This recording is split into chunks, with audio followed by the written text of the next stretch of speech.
hermanos. Pues hoy, hermanos, vamos a estar en Romanos capítulo 6. Recuerden que habíamos comenzado con una serie que le llamamos definiciones. ¿Okay? Estuvimos hablando de esperanza, definición según la Biblia. El mundo la define de otra forma. Hoy continuamos de manera breve también con otra definición, muerto y muerte. El mundo pues, la define de cierta forma, hay una similitud entre la forma que la define la Biblia, pero hay unas diferencias muy grandes. Por eso, cuando venimos a Cristo, pues hay que cambiar el diccionario, el tesauro, como dirían algunos, la enciclopedia, hay que cambiarlo, porque si nos vamos por las definiciones del mundo, pues podríamos estar bien lejos de lo que quiere decir la palabra del Señor. Una de las palabras que vamos a estar enseñando en un mensaje próximo es amor. Si no se deja llevar por lo que el mundo define amor, los americanos están loving todo lo que cojan. I love this, I love that, ellos aman todo, cualquier cosa. Hasta una explosión de un volcán, I love the way it looks. O sea, y ese love no es el mismo que habla la Biblia, no es el amor como habla la Biblia. Pero ya mismo vamos a llegar a esa definición. No, en una ocasión futura. Por eso es que es importante que nosotros entendamos bien lo que quiere decir la Biblia. Amén. La Biblia, según nos ha declarado el Señor, lo vemos a través de ella, es la que tiene la autoridad absoluta sobre nuestras vidas. Amén. Para eso fue que fue redactada, para eso que fue dejada para nosotros, para nuestra bendición. Así que en Romanos 6, 1 al 11, vamos a hablar de muerte, muertos y resucitados también. Amén. Así que en esa porción se va a mencionar la palabra muerte o muertos un montón de veces, porque tiene que ver con este tema. Y si fuéramos a describir lo que dice la Biblia, lo que quiere decir la Biblia con muertos, esto es una porción apropiada para ello. Vamos a ver Romanos 6, 1 al 11. Muertos según Cristo. Vamos a ir a esta porción. Amén. Cuando la tengamos, hermanos, la leemos todos juntos. Dice así: ¿qué pues diremos? ¿Perseveraremos en el pecado para que la gracia abunde? En ninguna manera. Porque los que hemos muerto al pecado, ¿cómo viviremos aún en él? ¿O no sabéis que todos los que hemos sido bautizados en Cristo Jesús, hemos sido bautizados en su muerte? Porque somos sepultados juntamente con él para muerte por el bautismo, a fin de que como Cristo resucitó de los muertos por la gloria del Padre, así también nosotros andemos en vida nueva. Porque si fuimos plantados juntamente con él en la semejanza de su muerte, así también lo seremos en la de su resurrección, sabiendo esto, que nuestro viejo hombre fue crucificado juntamente con él, para que el cuerpo del pecado sea destruido, a fin de que no sirvamos más al pecado. Porque el que ha muerto ha sido justificado del pecado. Y si morimos con Cristo, creemos que también viviremos con él, sabiendo que Cristo, habiendo resucitado de los muertos, ya no muere. La muerte ya no se enseñorea más de él. Porque en cuanto murió al pecado, murió una vez por todas. Mas en cuanto vive, para Dios vive. Así también vosotros considerados muertos al pecado, pero vivos para Dios en Cristo Jesús, Señor nuestro. Ahora, Padre Santo, bendícenos con tu Espíritu Santo cuando vayamos a través de tu palabra y que la podamos exponer, así la inspiraste tú, Señor. Ayúdanos a comprenderla también y a vivirla cada día, Padre. Esto lo pedimos, dándote gracias en el nombre de Jesús. Amén. Amén. Y recuerde, vamos a hacer oración por las peticiones, ¿verdad? En esta oración final para la gloria del Señor. Gloria al Señor. El Señor es bueno, hermano. Muerto según Cristo. Usted escuchó, yo me acuerdo cuando yo estaba en la AIDA, decía, fulano es un muerto. Lo decían porque o no sabían jugar al baloncesto, o fulano es un muerto en matemáticas, porque no dominaba bien las matemáticas, ¿verdad?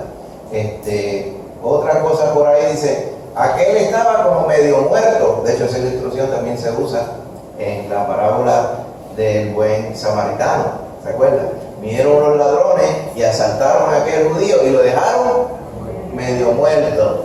O sea, que estaba ahí entre la vida y la muerte. ¿Okay?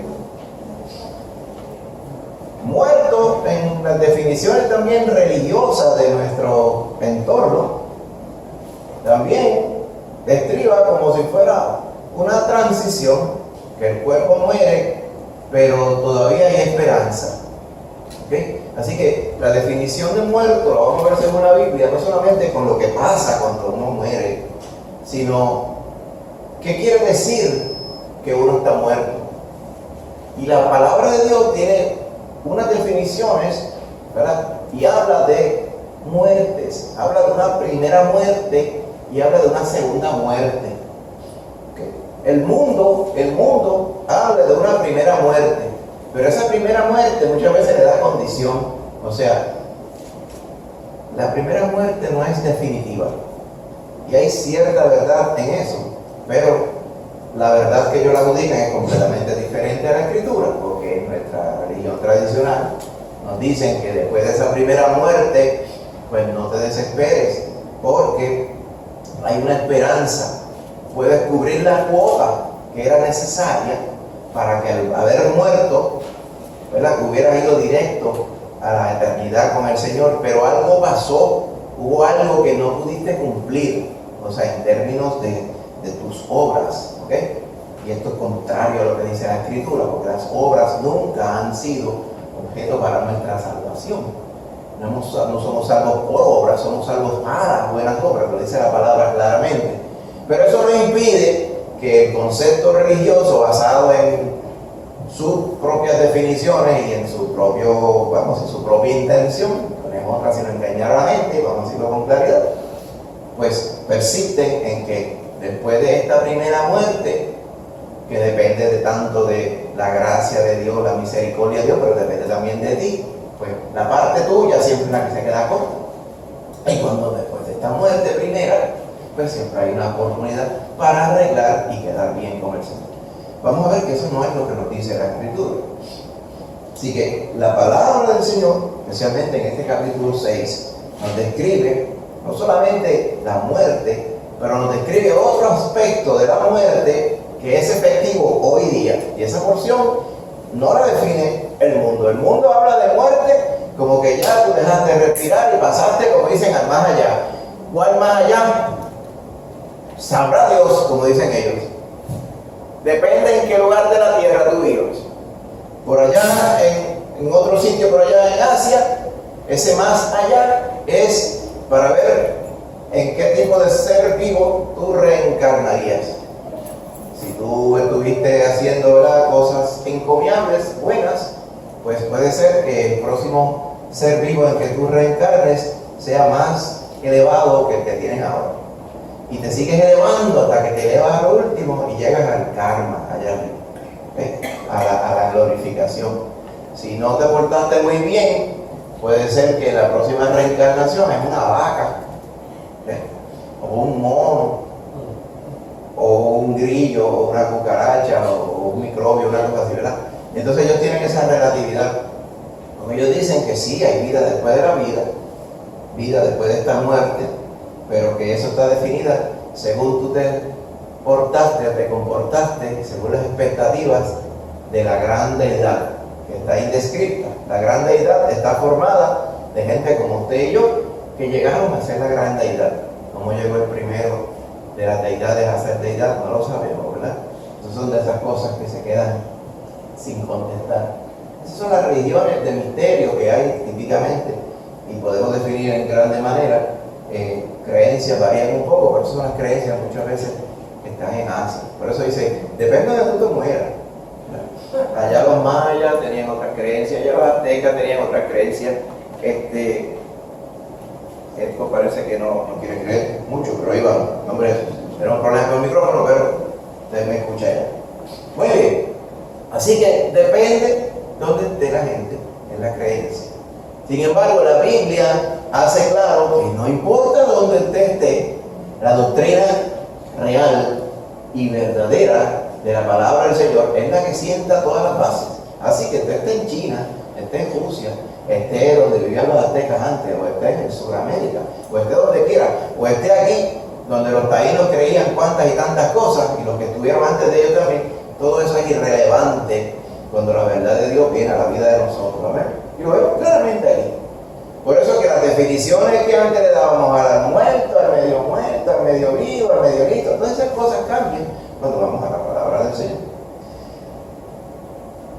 Una cosa que es común con el mundo, si describe la muerte en la Biblia es que cuando uno muere, uno deja de respirar. Amén. El corazón deja de latir. Para corroborar que alguien está muerto, le verifica si está latiendo y por cuánto tiempo, y si está respirando y cuánto tiempo lleva. Amén. Y ahí verifican que está muerto, que el cuerpo ya dejó de funcionar, la definición de muerte. Sin embargo, me sale que eso es real y es bíblico también, es el cuerpo de la carne. La palabra habla de otra muerte que es mucho mejor que esa. Amén.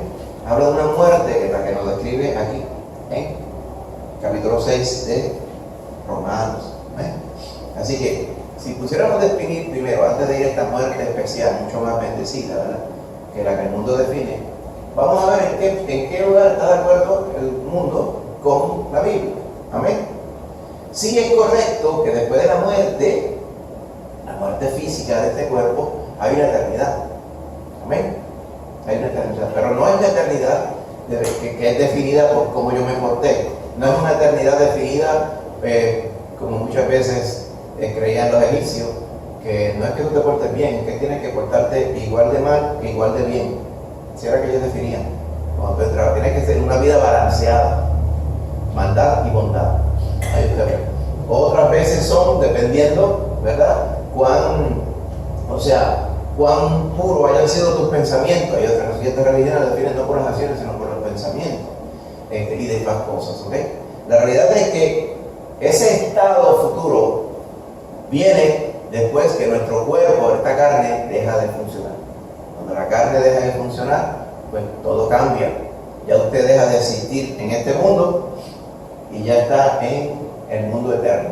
La palabra del Señor, sin embargo, define ese mundo eterno, esa eternidad. Amén. Bien diferente a como el mundo la define. La eternidad está definida de dos formas, dependiendo de en qué o en quién uno muera. La Biblia habla de que si uno muere en Cristo, o sea, en la fe en Cristo, es una eternidad bien diferente a cuando uno muere sin Cristo o fuera de Cristo, o sea, fuera de la fe en Cristo. Esa eternidad la Biblia le llama la muerte segunda. Amén. Porque la muerte segunda viene como el castigo y condenación eterna para aquellos que murieron en la muerte primera sin Cristo Jesús. Por eso es que decimos que el que nace solamente una vez, físicamente todos ustedes nacieron, ahí sí que la puedo pegar yo, no me equivoco, ¿verdad? Todo el mundo nació aquí en un momento dado, unos antes que otros. Y todos, a menos que Cristo venga antes, vamos a morir, este cuerpo va a morir. Pero podemos decir que el que nace una vez, muere dos veces. ¿Por qué? Porque naces en la carne, y si no estás en Cristo, si no naces de nuevo en Cristo, entonces vas a morir en este cuerpo, y después vas a morir otra vez cuando estés en la muerte segunda. Pero el que nace dos veces, dice, muere una vez.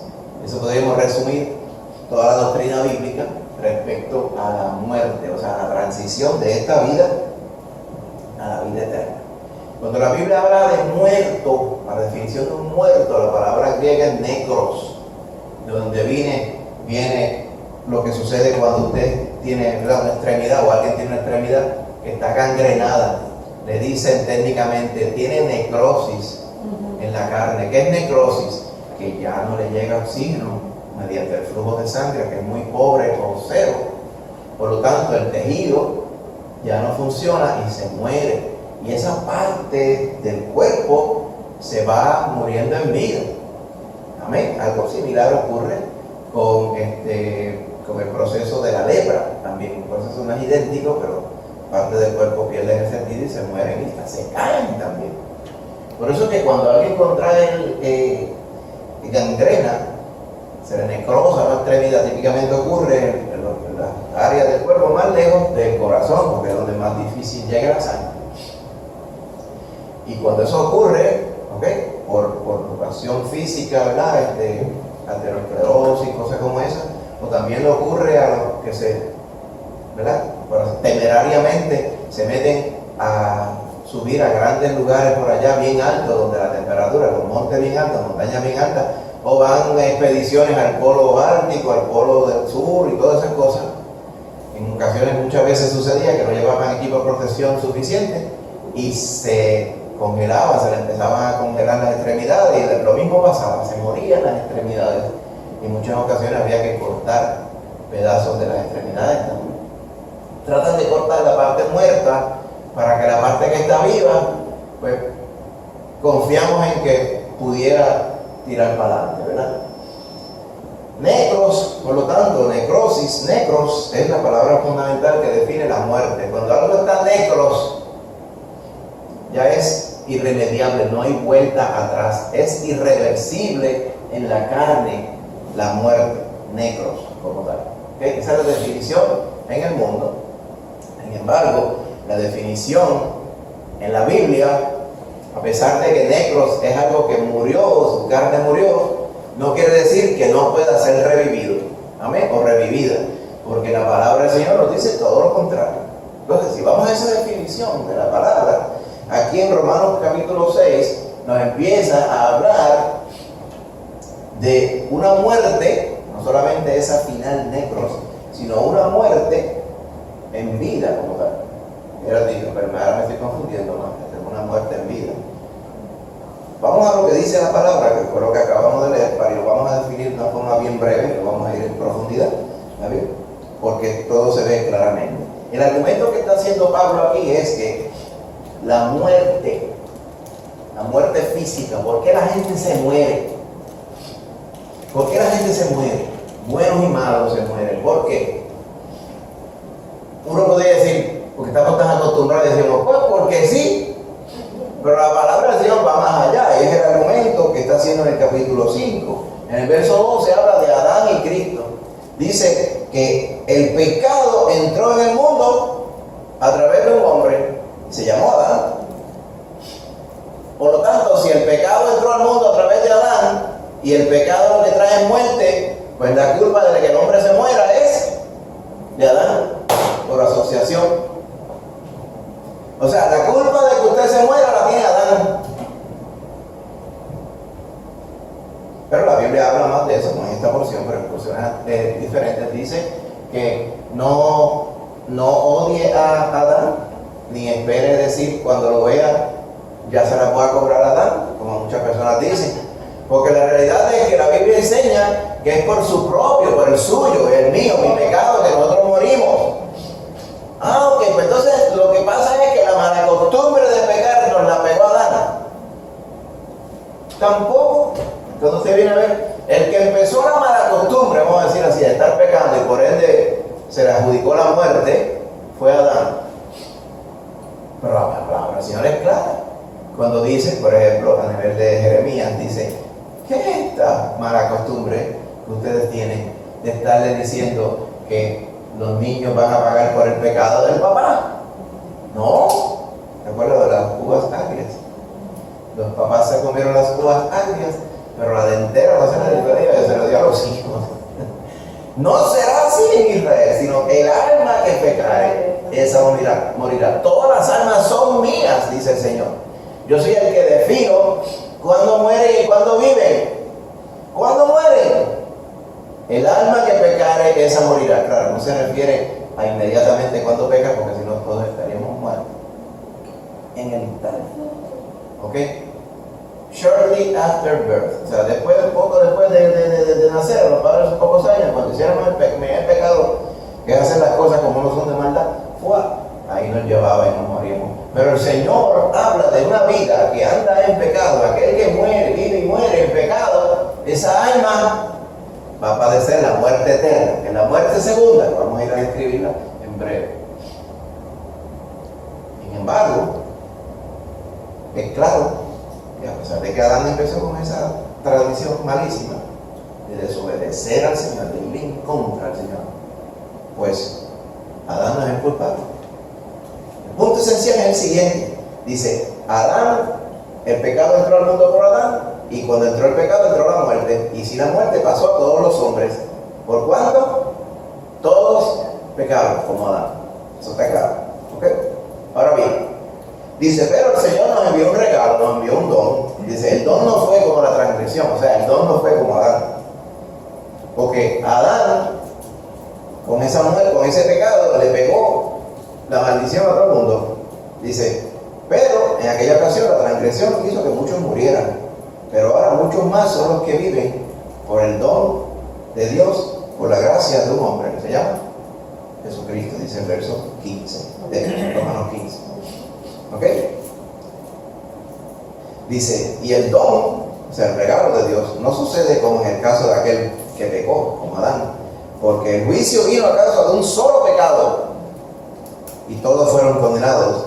Pero el don, o sea, el regalo de Dios, vino a causa de muchas transgresiones para justificación. O sea, el Señor, el regalo de Dios para justificación vino y fue necesario perdonar millones, billones, trillones de pecados de todo el mundo, de todos, por la muerte de un solo hombre.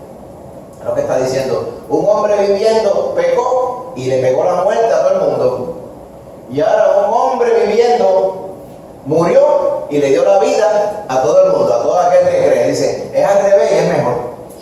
Va entendiendo, ¿verdad? El fundamento, la diferencia que hay entre Adán y Cristo. Más adelante la Biblia le llamaba el postrer Adán, o sea, el segundo Adán, siendo Cristo Jesús. Pero ahí podemos estar mes y medio, hermano, pero sí vas a entender, ¿verdad? Que esta es la diferencia que está haciendo el Señor. ¿Ok? Así que dice el 17, si por la transgresión de uno, o sea, de Adán, reinó la muerte, mucho más va a reinar en vida por uno solo, Jesucristo, los que reciben la abundancia de la gracia y el don de la justicia. Y va viendo que cuando está hablando del don, de la bendición, es reinar en vida.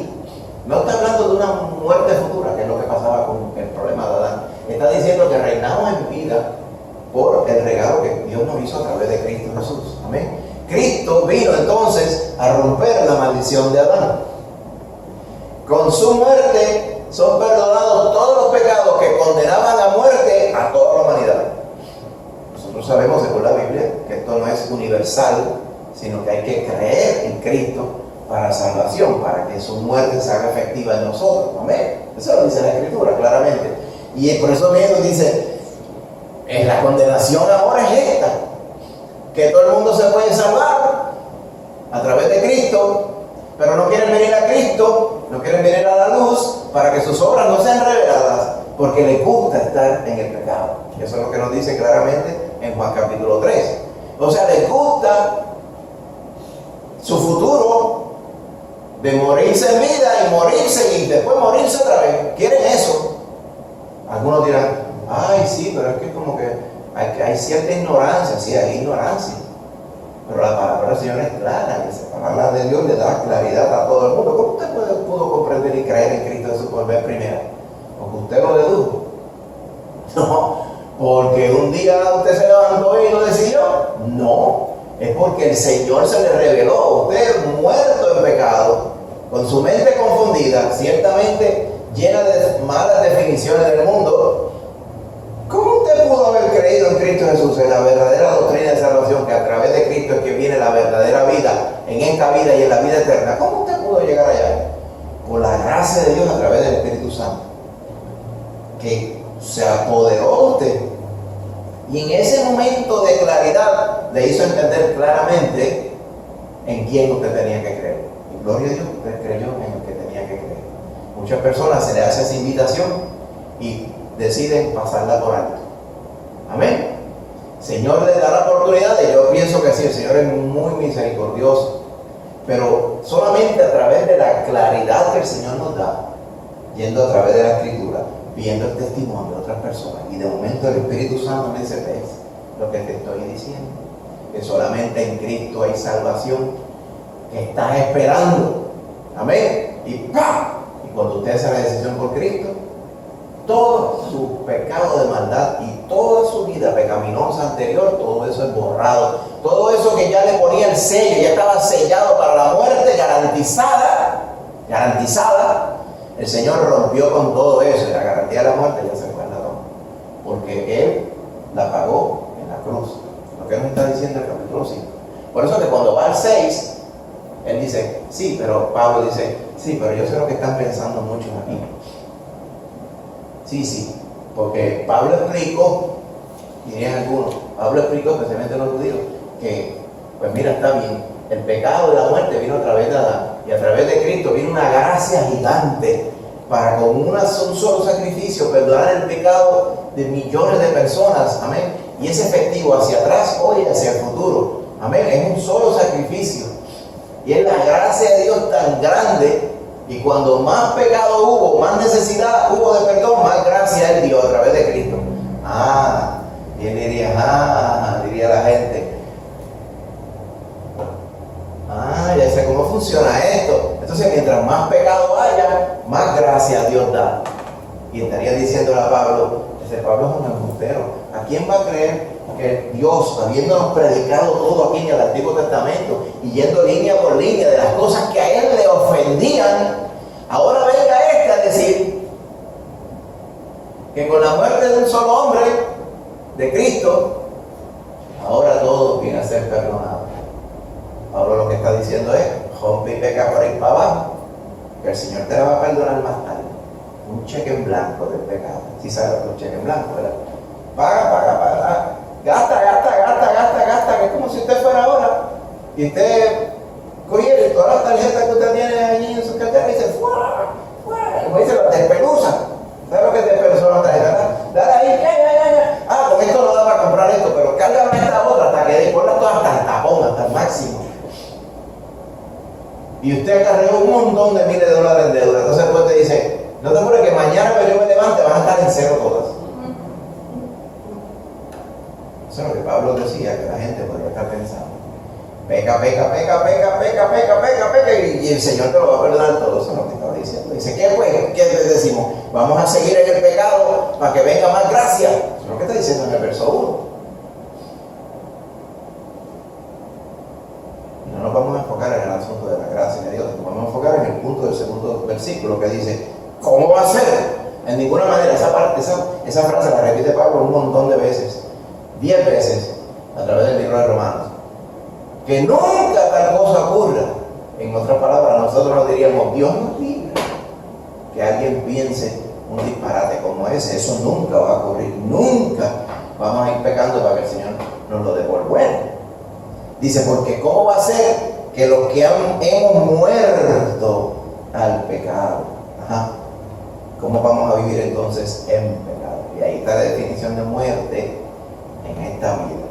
¿Qué quiere decir muerte en esta vida? El Señor sabe que nosotros en esta vida todavía, aún estando en Cristo, estamos sujetos a tentaciones. Estamos sujetos a poder pecar. Poder pecar en esta vida es una realidad para nosotros. Usted se levantó, mire, son las 11:20 ahora mismo. Usted puede estar seguro de algo hoy. Usted ha pecado. De momento usted hace,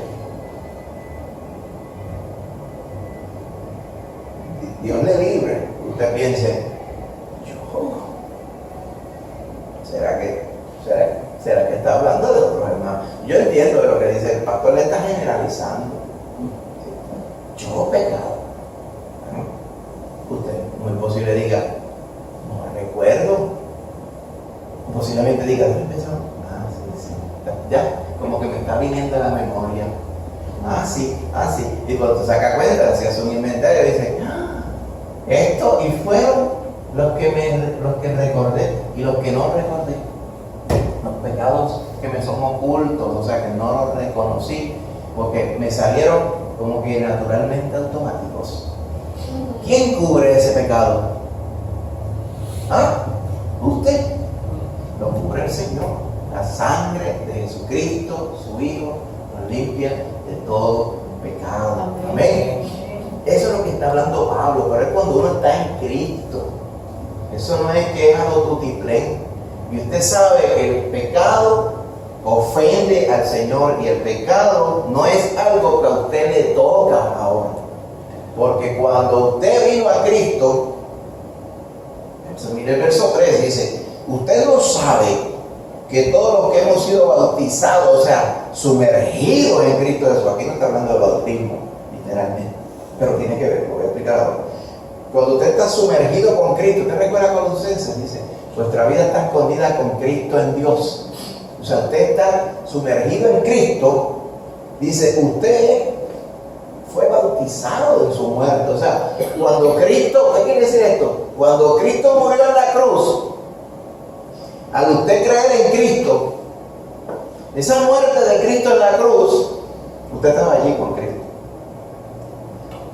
¿Quiere ver? Pablo lo hizo un poquito más fino.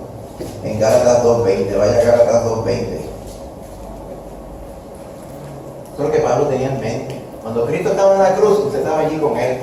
Pero usted no murió allí, el que murió fue Él por su pecado, por el suyo. Amén.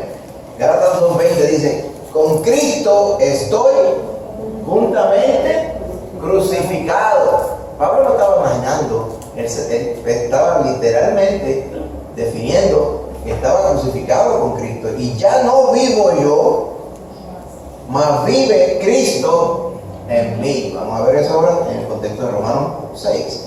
Y lo que ahora vivo en la carne, o sea, en esta vida, lo vivo en la fe del Hijo de Dios. Amén. El cual me amó y se entregó a sí mismo por mí. Con Cristo estoy juntamente crucificado. Si usted trae esa estampa y la trae aquí al capítulo 6, dice, todos los que hemos sido bautizados en Cristo Jesús, hemos sido bautizados en su muerte. O sea, que lo que le tocó a Cristo ese día es como si usted hubiera estado allí. Ahora, usted sigue vivo hoy. O sea, usted no, su carne no murió y resucitó, como pasó con la carne de Cristo Jesús. Amén. Porque Cristo fue muerto y sepultado y resucitó al tercer día. Amén. Pero usted no ha pasado por eso aún. Entonces, ¿a qué muerte quiere decir? Cuando hemos sido bautizados en su muerte. Amén. Mire más adelante, el verso 6 dice, nuestro viejo hombre fue crucificado juntamente con él. O sea, la vieja naturaleza, la naturaleza de pecado, la que nos pegó a Adán y usted continuó con orgullo. Amén. Esa naturaleza vieja fue crucificada con él, con Cristo, para que ese cuerpo de pecado sea destruido, a fin de que no sirvamos más al pecado. El verso 7 es importante, dice, porque el que ha muerto, o sea, con Cristo en la cruz, ya ha sido justificado del pecado. ¿Qué quiere ser justificado del pecado? Que ya usted no tiene deuda con el pecado. Así que la Biblia aquí en este capítulo está definiendo un nuevo aspecto de la muerte que el mundo no conoce. Una buena muerte. Una muerte a aquello que le hace daño y a aquello que ofende a Dios y a aquello que le costó la vida al Salvador en la cruz, el pecado. Porque el pecado todo lo contamina. No hay nada que el pecado no dañe. Una cosa terrible, tan aborrecible para el Señor como debe ser para nosotros. Así que lo que quiere decir aquí es que cuando usted viene a Cristo, ocurre una muerte en su vida. Esa muerte es de forma tal que cuando usted muere, usted ya no existe para el pecado que le está buscando. Mírenlo de esa forma, la forma más sencilla para entender. El pecado a cualquiera le toca, como dirían por ahí, ¿verdad? Lo que dicen, la suerte. Suerte, busca tu suerte. Muerte, dice, busca tu muerte. El pecado le toca a cualquiera también. Estamos diciendo que no son las 11:30, este pecado multiple, ya. Imagínense si usted no tuviera la sangre de Cristo limpiándole todo pecado. ¿Ah? Por más que dijera, fue como, en verdad fue que yo miré medio mal a alguien, pero no era tan malo, era como que medio bueno, medio malo, ¿verdad? Pensando en una definición que una vez yo escuché hace poco, medio a propósito, algo así. ¿Entiendes? Si usted ve estas cosas como medio a propósito, o no es. Pero sea como sea, si usted mira mal, dice, oye, porque yo miré mal, ya por eso soy condenable a muerte, al infierno que arde en fuego y azufre. Sí, porque la palabra del Señor lo dice así. Un pecado no es tan despreciable como cualquier otro, pero nosotros asignamos una relatividad. Nosotros aquí. Y sabemos que hay pecados que no solamente nos afectan a nosotros, afectan a otros. Entonces empezamos a gratificar los pecados, y es muy cierto. Pero pecado es pecado, como decimos. No hay otra cosa. ¿Qué quiere decir? usted muere, cuando viene a Cristo, muere al pecado. El pecado anda por ahí como buscando a quién pegarse, hermano. El pecado es como si fuera un ente, ¿okay?, que está buscando a ver quién me hace realidad. ¿Quién hace pecado? ¿Quién quiere hacerme realidad? O sea, ¿quién quiere? O sea, por ejemplo, ¿quién quiere darle un puño a alguien? Ese pecado se llama darle un puño a alguien. Y si está por ahí flotando, está buscando a ver a quién se le pega para que esa persona le meta un puño a alguien. O esa persona venga y maldiga al otro. O esa persona venga y robe. ¿Verdad? Figura de esa forma. Pero cuando usted muere al pecado, ya usted no está disponible. Porque ya no está existiendo para el pecado. Esa es la forma que Pablo lo describe. ¿Va entendiendo, verdad? O sea, el pecado está buscando a alguien que lo haga. Pero ya usted no está vivo para hacerlo. Dice, ok. Pero entonces, ¿cómo es posible que si ya no estoy vivo para hacer el pecado, cómo es posible que yo peque? Ahí está el sí. Por eso es que Santiago lo aclara. Usted va allá a Santiago, vamos a Santiago. Si usted está muerto al pecado, ¿cómo es posible que usted peque? Pues porque usted quiere. Tan sencillo como eso. O sea, el pecado le busca, pero usted no está sujeto, usted no está obligado a pecar. Antes, cuando usted no estaba en Cristo, yo no sé ni cómo uno podía vivir, ¿no? Cuando uno estaba sin Cristo por ahí. Pero uno estaba ahí expuesto a cuanta poca vergüenza había, y toda ella iba en deuda de pecado contra uno, y todo eso se acumulaba, y uno no tenía ni idea de lo que estaba haciendo. Muerto en pecado, completamente aborrecible, fastidiado hasta la médula, por estar viviendo sin Cristo Jesús. Todo pecado que venía e incidía sobre la vida de uno, lo único que uno tenía como para poderlo rechazar era las buenas costumbres que uno le habían enseñado. Una conciencia que no estuviera del todo corrompida, porque hubo personas de buenas costumbres que nos enseñaron tales cosas. Pero eso era lo único. Si usted decía, yo voy a mí en esta, hago como me da la gana, ¡wow!, ahí caía, no podía evitarlo. Pero ahora cuando usted está en Cristo, completamente diferente. El pecado ya no tiene nada que ver con usted. O sea que literalmente, si usted quisiera, yo no voy a pecar, oiga bien, no tiene que ver con nosotros. Pues entonces usted, muerto al pecado, no existiendo para el pecado, usted no tiene que pecar, si no quiere. Pero por eso mismo es. Entonces decía, oye, pero y aquellos pecados que no nos damos cuenta, no fue que yo quise. Exacto, pues eso es lo que ilustra nuestra debilidad. Porque aunque hayamos muerto al pecado, todavía la carne, el cuerpo, esto es débil. ¿Ven? Porque fue concebida al pecado. ¿Ven? Carne. Pero ya el alma suya no está predispuesta a pecar. El alma suya murió al pecado, ya no existe para el pecado. Sin embargo, la realidad es que llevamos este cuerpo que es inducido a pecar. Por eso es que más adelante, en el capítulo 7, Pablo dice, miserable de mí, dice verso 24, ¿quién me va a librar de este cuerpo de muerte? Porque a través del capítulo 7 le empieza a decir, pero cuando usted de momento siente deseos de pecar, no es porque usted tiene deuda al pecado, es porque usted todavía tiene el cuerpo de muerte, esta carne viciada. Es como cuando usted hizo un barbecue, pues va a botar humo,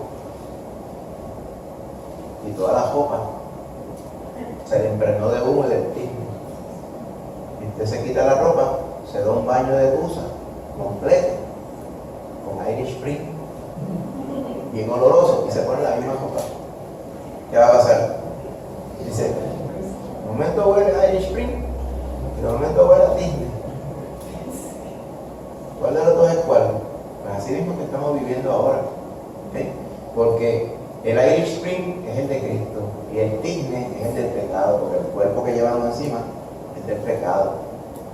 Por eso dice Pablo, ay, yo estoy loco de salir de esta porquería de cuerpo ya. Pues yo lo que quiero hacerlo todo para la gloria del Señor. ¿Y quién me va a librar de la porquería de cuerpo que tenga de muerte? Dice, pero yo le doy gracias a Dios por Jesucristo, nuestro Señor. Porque yo mismo con la mente sirvo a la ley de Dios, o sea, quiero hacer la voluntad de Dios. pero por la carne me di cuenta que sirvo a la ley del pecado, pero ninguna condenación hay para los que están en Cristo, ¿vale? Jesús, los que no andan conforme a la carne, sino conforme al Espíritu. Que aunque tengamos la ropa esa apestosa Disney, en nuestro corazón está en hacer la voluntad de Dios. Esa es la diferencia, hermano. Y cualquier otro fallido, en inglés shortcoming, o sea, cualquier cosa que no pretendiéramos llegar a agradar a Dios con nuestra vida, por el pecado, por el Disney que llevamos encima, es cubierto con la sangre de Cristo Jesús. Amén. Por eso es que Pablo dice, yo sé a quién he creído y es poderoso para guardar mi depósito para ese día. Amén. Porque él sabía que él, por más que escribió todo esto, y ese hombre pecaba. Ese hombre que escribió todo esto que estamos leyendo aquí, pues claro que pecaba. Por eso era que él decía, yo he confiado en él, en quien he creído, en Cristo, porque él es poderoso para llevarme y entrarme en la eternidad, aún con todos mis defectos. Pero pecado para el cristiano, no voy a decir cristiano verdadero, pero solamente hay cristiano, ¿eh? Pecado para el cristiano y pecado para el que no ha conocido a Cristo son cosas bien diferentes. Porque cuando usted está en Cristo, amén, cuando usted está en Cristo, el pecado suyo ha sido pagado por Cristo. Y el cristiano no anda ni cree más nunca una barra basada como la que estaba diciendo Pablo en el versículo 1. El cristiano nunca le pasa por la mente y dice, yo voy a romper a pecar ahora porque el Señor me va a perdonar. El que piensa eso no ha conocido al Hijo de Dios, porque no ha conocido lo que dice la palabra, no ha conocido al Cristo bíblico, le ha presentado a Cristo, es otra cosa, no es Cristo según este. Por eso el argumento de Pablo está aquí precisamente para eso mismo, para quitarle la mente a la gente que diga, no muchachos, aquí esto está, tú no te has dado cuenta del loophole, ¿sabes? El tecnicismo que hay aquí para poder coger de nuevo al Señor, como si eso se pudiera. Ahí lo dice, peca, y al final todo perdonado. Si usted me dijera, este se inventó eso, fue un puertorriqueño, yo se lo creería de corazón. Porque tú sabes que aquí siempre estás esperando el toallazo final, la sacada del boquete final, ¿entiendes? Me sacas del problema final. Al final yo, y al final siempre va a venir alguien y siempre va a arreglar, siempre nos va a resolver. Pues eso es lo que pensaban aún los judíos, muchas personas. Pablo aclara, cuando tú vienes a Cristo, tú mueres al pecado. Amén. La sangre de Cristo te limpia y te libra de todo pecado y de la condenación. Pero todavía tienes que batallar contra el cuerpo de muerte que lleva el tizne, que decimos el tizne como tal. Tienes que batallar contra eso porque te va a querer llevar al pecado. ¿Sabes lo que hace la peste a barbecue al tizne? Tú no lo ves, la peste no la ves, ¿verdad? Pero, ay, me viene un recuerdo de las pocas vergüenzas que yo hacía nada. Ese es el tigre. Eso no es la palabra de Dios, eso no es el Espíritu, es el tigre. ¿Te acuerdas cuando tú maldecías, hermano? Que tú te sentías empoderado. En este momento, ahora mismo, es que manda que tú maldigas a este y a aquel que te están haciendo la vida imposible. Dale, tú puedes, tú tienes práctica. Tú eres un campeón en esto antes. Ese es el tigre. El tigre. Pero si dice, y espanta en ti y dice, yo voy a glorificar a Dios en mi vida. Esas son las decisiones que el creyente hace todos los días con el poder del Espíritu Santo. ¿Amén? Pero Pablo, bendito Dios, yo estoy cansado de este tigre, de este cuerpo de muerte, del capítulo 7 de Romanos. Amén. Pero entonces el consuelo y la verdad del creyente es que sí, vamos a tener el recuerdo de la pestecita y la tendencia carnal, a pesar de que no le debemos nada al pecado. La tendencia carnal a querer pecar. Pero el Señor nos ha dado un espíritu de poder, como dice. Dios no nos ha dado un espíritu de cobardía, nos ha dado un espíritu de poder en el Espíritu Santo, para nosotros poder batallar contra los deseos que necesitan de la carne. Amén. Por eso es que el creyente, ahora mismo, muertos, estamos muertos aquí, según la definición de la Biblia, muertos al pecado. Amén. La definición legal de muerto en el mundo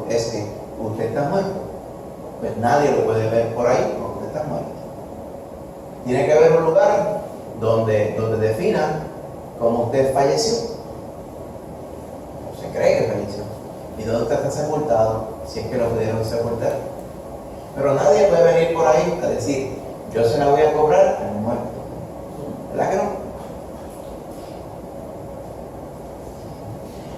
Si alguien se murió físicamente y dejó una deuda, la sucesión, o sea, los que heredan la deuda también. Hasta cierto punto han tratado de modificar esto porque a veces no necesariamente es justo que las personas hereden la deuda. Pero, si usted de momento dice, tal persona, porque es el sobrino del fallecido, y no había más nadie, él es el next of kin, o sea, el más cercano en términos de sangre, no tenía hijos, dejó un sobrino, ese sobrino dice, allá hay una vaquería que tiene 140 cuerdas. ¿Ok? 140 cuerdas, pues esa la heredé yo. Y te dicen, pero tiene un gravamen de 3.5 millones de dólares. ¿Ok?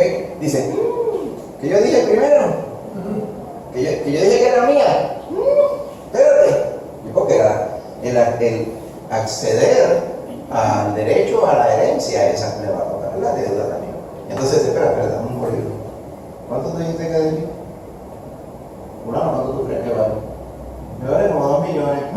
¿Y acá cuánto debe? 3.5. Dice, pues no hay ni que ir a la escuela para saber su manifestar. Que eso no vale la pena. Entonces esa herencia yo no la quiero. Dénsela a otro. El pecado, ¿verdad? Si usted asume, el pecado se le pega todo y usted tiene la deuda completa. Si usted dice, yo quiero heredar, ¿ok? Así le toca al que le toque la herencia, pague o no pague, no es el muerto que pagó, el muerto se murió. Y nadie puede ir contra el muerto, nadie puede ir a cobrarle al muerto, nadie puede decir, la gente le podrá echar la culpa al muerto, todo lo que quiera, pero nadie puede obtener un chavo prieto del muerto, ¿verdad? Debido a una deuda. Si pero ahí vino fulano y dice, no, yo una vez le presté 300 pesos de boca y él se murió, ¡boh! ¿A quién se lo va a cobrar el sobrino? Y el sobrino que va a decir, pero que ¿dónde está la evidencia de que él no? Porque es que él por su boca salió, que él me lo prestó, me lo dio de buena fe, y yo te lo estoy diciendo ahora, ¿estás seguro que no fueron 300? ¿No fueron 3.000? Te voy a dar 3.000, toma, sí, se lo va a creer, ¿verdad? Nadie puede cobrarle deudas al muerto. El pecado no le puede cobrar nada, ni puede adjudicarle nada al que murió el pecado. Usted murió el pecado, ¿va viendo? Por lo tanto, cuando usted hace pecado es porque usted quiso hacer el pecado. La culpa es completamente suya. Y usted no le puede adjudicar culpa a la carne de pecado que estaba rampante. Amén. Ya esa dependencia del pecado, esa deuda, que como usted es pecador, usted peca, esa deuda el Señor la rompió. Usted murió a eso. Esa es la muerte que el Señor nos adjudica el pecado aquí para que usted pueda vivir una vida santa. Ante la pregunta, ¿es posible que el creyente pueda vivir una vida santa? Una vida que se aleje del pecado. Claro que sí. Esa es la vida que está describiendo en el capítulo 8. Esos no andan conforme a la carne. Los que están en Cristo Jesús andan conforme al Espíritu. Amén. Así que, sí, podríamos decir, una vida completamente intachable sin un pecado de aquí hasta que Cristo me lleve. No. Una persona se atreve a decir, no, que como Cristo pues, no pecó, pues yo pequé una vez. Y el que está tercero en la fila es el que pecó 2 veces. ¿Quién puede definir eso? Nosotros ni sabemos. Nosotros estamos amparados en la gracia de Dios a través de Cristo Jesús. Pero el no poder evitar pecar en lo absoluto no quiere decir que ahora vamos a volver a pecar, porque es el mismo argumento que está en el versículo 1 del capítulo 6. Por aquello de que nunca vamos a llegar a ser como Cristo, ¿quiere decir que vamos a decir vamos a pecar porque nunca vamos a llegar? No, tampoco. Vamos a santificarlo, y para eso es que se nos dio el Espíritu. Para eso fue que el Señor mató la deuda con el pecado, para que usted ya no diga, no, porque yo no puedo evitar pecar porque es que... No, la Biblia lo dice claramente. Esa es la regeneración que se hace en el Espíritu Santo. Por eso dice, de modo que si alguno está en Cristo, esta es la condición, como estamos diciendo, es nueva criatura. Esta es la nueva criatura. Ya murió al pecado, ya no existe para el pecado. Las cosas viejas, no existía para el pecado, estaba en primera plana para el pecado. El pecado sabía dónde estaba y lo encontraba. Ya todas esas son hechas nuevas, todo eso pasó para el creyente. ¿Ven? Así que usted podría decir que usted es pecador, pero no en el sentido que usted era pecador. Ten mucho cuidado, hay personas que dicen, sí, yo soy un alcohólico regenerado.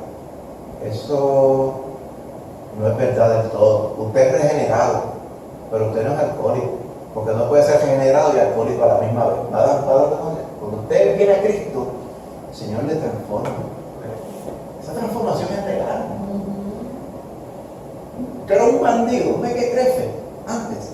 Usted ya no lo es. Usted no puede venir un día para hacer un testimonio aquí. Yo soy un mequetrefe cristiano, porque eso no existe. Yo soy un bandido, un pillo cristiano. Porque es que es tan grande la forma que el Señor me libró, yo no lo dudo. Pero es un error decir que usted es las cosas que antes era, porque usted ahora es nueva criatura en Cristo Jesús. ¿Me va entendiendo, verdad? Que de momento tienta un deseo de decir, pues voy a hacer, se me vino a la mente, se me vino al deseo, a la voluntad, a hacer aquellas cosas en las cuales yo hacía bien antes, porque tenía mucha práctica en el pecado, pero Dios me libre. En ninguna manera, dice el verso 2. El asunto es, ¿tiene usted poder y potestad para decirle que no al pecado? Claro que sí. Lo primero es que ya usted no le sirve al pecado, porque ya usted no tiene deuda contra él. Cristo la pagó. Eso es como si alguien mirara a su casa y decía, págame los 5,000 pesos que me debe para los reyes. Dime, enséñame el pagaré, yo te firmé que yo te debía 5,000 pesos. Ah, yo sabía que me iba a decir eso, porque yo no tengo el pagaré. Entonces, pues si no tiene pagaré, yo te pago. ¿Verdad? Entonces, si no le entrega uno todos los días, y se ve a Café Pablo, porque él se cree todo lo que le dicen, y le dio 5,000 pesos a este otro, y ahora le da 5,000 pesos al otro, y el que venga mañana se lo va a dar también. ¿Ven? ¿Cómo Pablo se va a creer que él le dé una deuda a alguien que él ni se acuerda? ¿Ven? O peor aún, dijeron, no, mira, yo sí, este pagaré, lo hicimos una vez, pero aquí, primero que dice abajo, pago por Cristo Jesús. Por lo tanto, yo no tengo que pagar nada, porque las cosas no se pagan 2 veces, se pagan una vez. Así que si él te lo pagó, no, pagaron 3 veces. ¿Me lo pagó? Antes usted le daba una libretita, arrancaba y pedía cheque. Ya no, ahora todo es electrónico. Pero entonces pierde el fondo de la libretita. La libretita te cogía, yo me acuerdo, un carro en el 2000. Nosotros vendimos un carrito que teníamos, todavía debía. Me acuerdo que fui al banco, cogieron la libreta y hicieron crack, le cliquearon, entonces decía cancelado, se veía bien lindo eso, cancelado, así, así que retratar. Porque no fui yo que lo cancelé, pues hermano, lo canceló el profesor Seyo, porque yo podía haberlo cancelado, pero 20 cosas encima y no valía nada, la deuda seguía. Pero qué bueno, entonces si yo viniera y estuviera ahí a los varios años, llega una carta. No, que nosotros somos la entidad bancaria tal, nosotros adquirimos las deudas del banco tal, donde usted tenía la guagua aquella, tal. ¿Se acuerda? Si me acuerdo la guagua, pero que no me acuerdo de la deuda. No, porque aquí dice que usted debe tanto, chavo. Y yo, no, mire, aquí está cancelado ya todo. Ah, ¿verdad? Perdón. ¿Qué es lo que hacen? Pero deberían meterlos presos, porque no le probar una deuda que ellos no pueden probar. Pero usted sabe que así son las entidades. Las entidades pretenden cobrar antes de verificar bien las cosas. Y así pasa. Eso es lo que quiere hacer el pecado también. A matar el mismo diablo, el tentador, su propia carne y todo. Dicen, bueno, esto es lo que tú hacías antes, dale para abajo. Hazlo. Pero tú dices, no, que si ya yo no tengo deuda contigo, yo no tengo que hacer lo que tú me dices. Yo estoy ahora para hacer la voluntad de Dios, no la voluntad de la carne. Así que esa es la mejor muerte que puede suceder a la creyente. Y esa es la muerte esta que usted lleva ahora, muertos en Cristo al pecado. Ahora, el que está muerto en Cristo al pecado, ahora, muertos al pecado porque ha creído en Cristo Jesús, cuando venga la otra muerte, la de esta carne, la que Pablo decía, ¿quién me va a librar de este cuerpo de muerte? Pero cuando se muriera Pablo, iba a ser librado de ese cuerpo de muerte. Pero al él estar en Cristo Jesús, amén, iba a ir a la eternidad con Cristo. Porque Saulo de Tarso, nació una vez en la carne, nació otra vez en Cristo, muriendo al pecado. Amén. Y cuando va a la eternidad, que la carne esta muere, entonces se va a encontrar en la presencia de Dios. Porque no hay nadie que le condene. Amén. Nadie puede condenarle a los que están en Cristo Jesús. Amén. Y muchas personas dicen, sí, porque cuando lleguemos al juicio ya, vamos a estar acá, el Señor allá y el diablo acusando aquí. Yo no lo veo eso en la Escritura en ningún sitio. Eso suena como bien tipo Hollywood. Pero eso no es lo que va a ocurrir. Allí el diablo no va a tener la audiencia, porque el diablo va a estar tirado en la condenación. Cuando usted muera en Cristo y usted va a la eternidad a darle cara al Señor, usted va al tribunal de Cristo. En el tribunal de Cristo está Cristo, no hay más nada. ¿Qué van a evaluar en el tribunal de Cristo? ¿Su salvación? No. Sus obras. Las obras que usted hizo, si fueron para la gloria de Dios o no. El diablo no está por todo eso. Amén. Ahora, después que salga del tribunal de Cristo, va a la boda del Cordero. Amén. Para confirmar su unión eterna con el Dios que le salvó, y ella estará en la eternidad para siempre allá. El diablo no va a estar acusando a nadie. Amén. A nadie. ¿Por qué? Porque la gente se acusa sola. Si usted va allá, Apocalipsis nos habla de la segunda muerte. O sea, de la muerte en la carne es la primera, y la segunda muerte es efectiva sobre aquellos que murieron sin Cristo, que no están inscritos en el libro de la vida. Dice el capítulo 20 de Apocalipsis. Las mismas palabras, la definición de muerte. Dice, y vi los muertos, necros, grandes y pequeños, delante, de pie ante Dios. Y los libros fueron abiertos, y otro libro fue abierto, y ese es el libro de la vida. Y fueron juzgados los muertos, necros, otra vez, por las cosas que estaban escritas en los libros, según sus obras. ¿Va viendo ahí? Los que mueren sin Cristo, o sea, los muertos, mueren sin Cristo, se enfrentan al juicio delante de Dios, y Dios les da el beneficio de la duda para ver si sus obras les podrían garantizar la entrada a la eternidad con Cristo. Pero ya usted y yo sabemos lo que va a pasar. ¿Okay? No hay ni uno bueno, no hay ninguno que agrade a Dios. Dependemos de Cristo Jesús. Nadie tiene credenciales suficientes para presentarse delante de Dios y decir, es cierto. Pablo mismo lo decía, yo buscaba hacer la ley, buscaba cumplir la ley. No había ley que yo no persiguiera, yo me creía intachable según la ley. Fariseo, más fariseo que nadie, más exagerado en la ley que yo. ¿Me entiendes? Yo ayunaría a este, o sea, él era más exagerado todo, después se da cuenta, todas esas cosas eran basura. Imagínate. Es como si uno se presentara aquí en este cuadro, dice aquí, Señor, tengo un saco de caca aquí.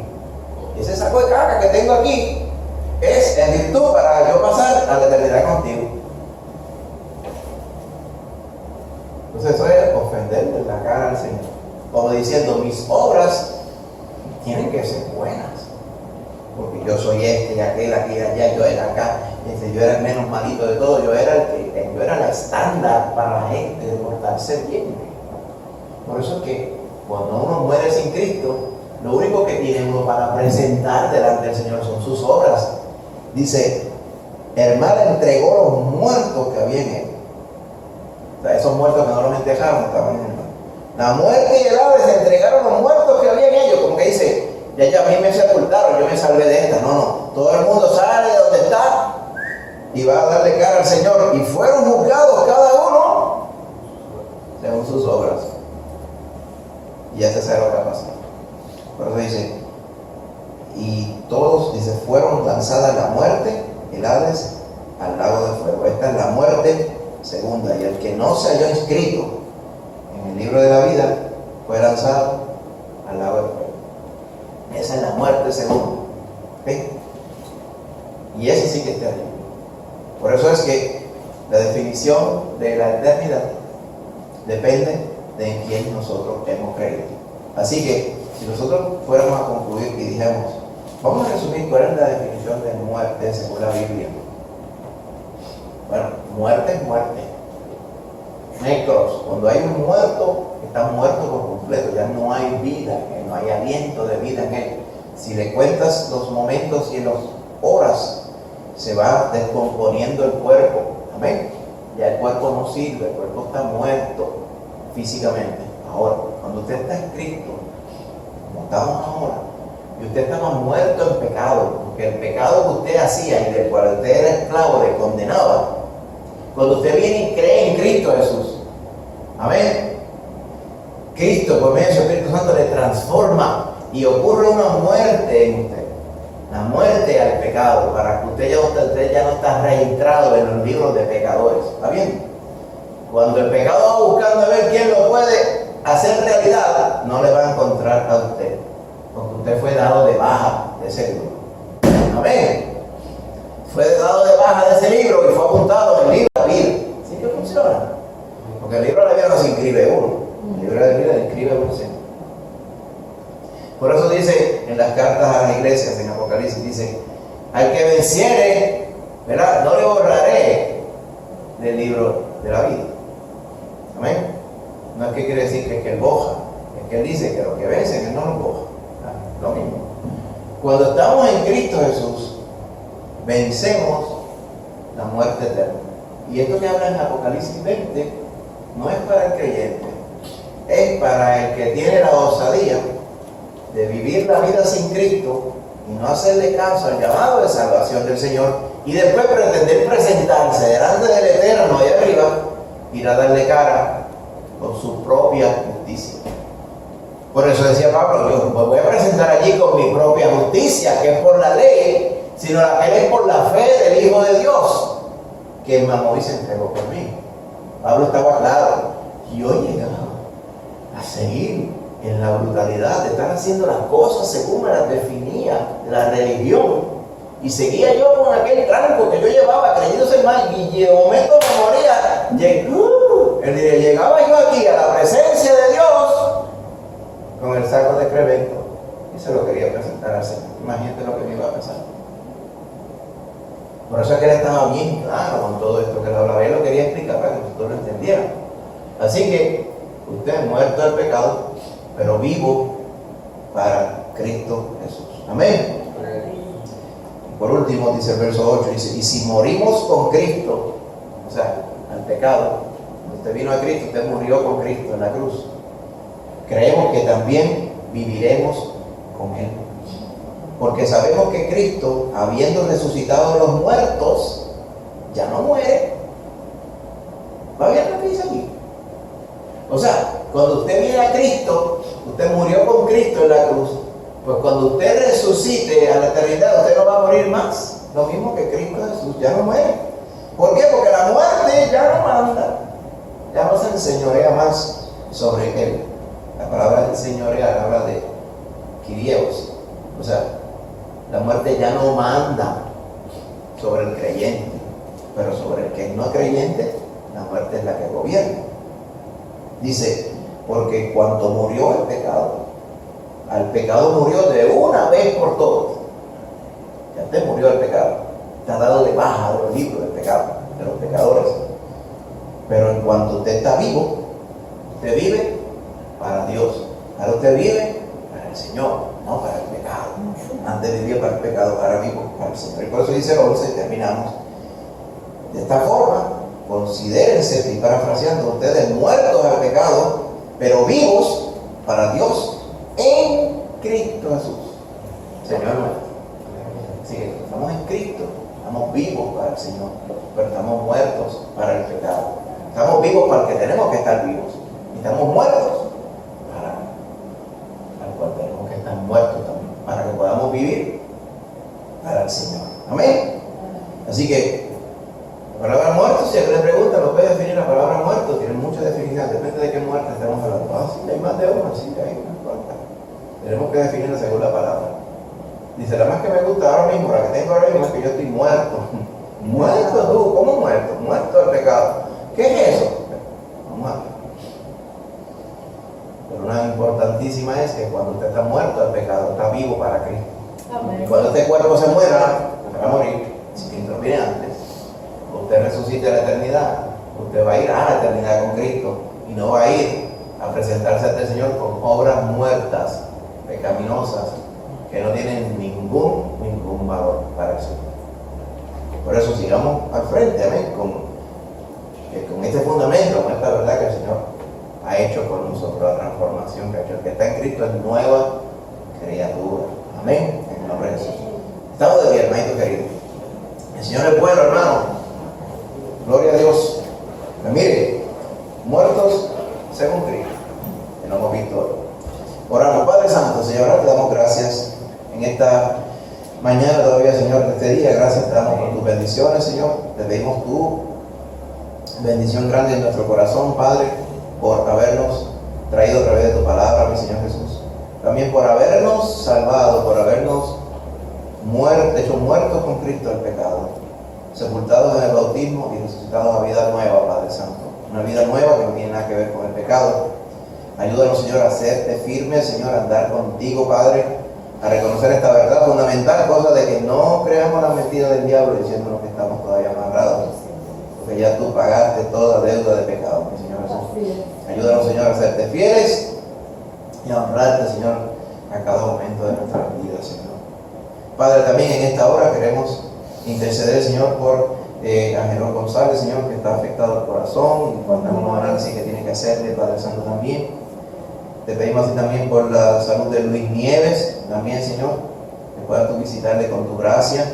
De igual forma, Señor, por Miguel Reyes, Señor, que está afectado de los riñones y tiene unas lecturas altas de potasio, Padre Santo, te pedimos tu gracia de sanidad sobre él también, Padre. De igual forma, Señor, por el Camino Gerardo, por su salud, te pedimos también, Señor. Por la salud de Tingo también te pedimos, por el riñón, Señor, te pedimos en esta hora también. Por la salud del hermano James, Señor, para que le quite toda dolencia que tiene también, Padre.